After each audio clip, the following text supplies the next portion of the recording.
విధంగా తయారు చేయాలి, మన పిల్లల్ని నేర్పించాలి. ఇప్పుడు స్వామి చెప్పారు కదా, వాళ్ళకి ఎంత శక్తి ఉంటుందంటే మనం ఏం నేర్పిస్తే నేర్చుకుంటారు. మన దగ్గర ఉంది, తల్లిదండ్రులుగా గురువులుగా మనము వాళ్ళకి తప్పు కాదు, తప్పు మన దగ్గర ఉంటుంది. వాళ్ళకి ఏం చెప్పి సెల్ ఫోన్ పట్టుకుంటారు. ఒకసారి మీరు అందరికీ మీరు చప్పట్లు కొట్టడం చాలా బాగా వాడారు, చప్పట్లు కట్టండి గట్టిగా. Very good, very good. ఇది అందరూ వాడాలి, అందరూ నేర్పాలండి.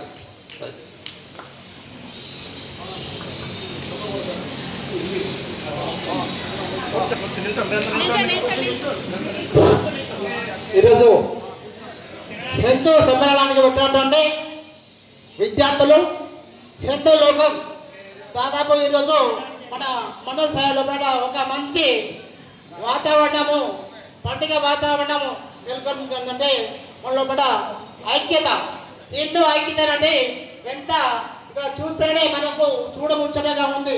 ఇక్కడ గాయత్రి విద్యార్థి చిన్నారులందరూ ఎంతగా అలరించే విధంగా చక్కగా చేస్తారు.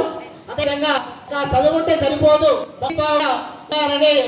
గాయత్రి విద్యార్థి చిన్నారులు విద్యార్థుల ద్వారా మనము చూడముచ్చటగా దాదాపు చూసాము.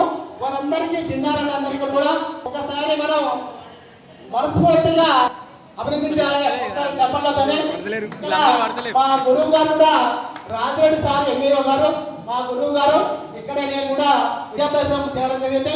ఇక్కడ పద్మనాభరాజు గారు, అదేవిధంగా మన శ్రీజాత మేడం గారు, అదేవిధంగా ఇక్కడ ఉపాధ్యాయులం ఇక్కడ కష్టపడి ఉంటారు.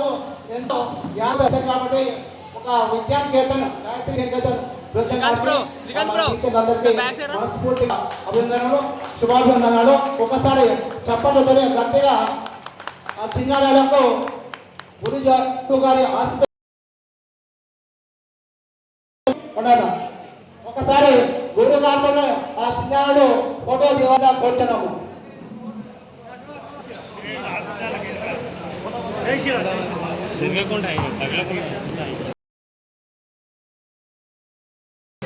ఫోటో కొట్టినా ఫోటో మళ్ళీ తెచ్చుకోవాలి.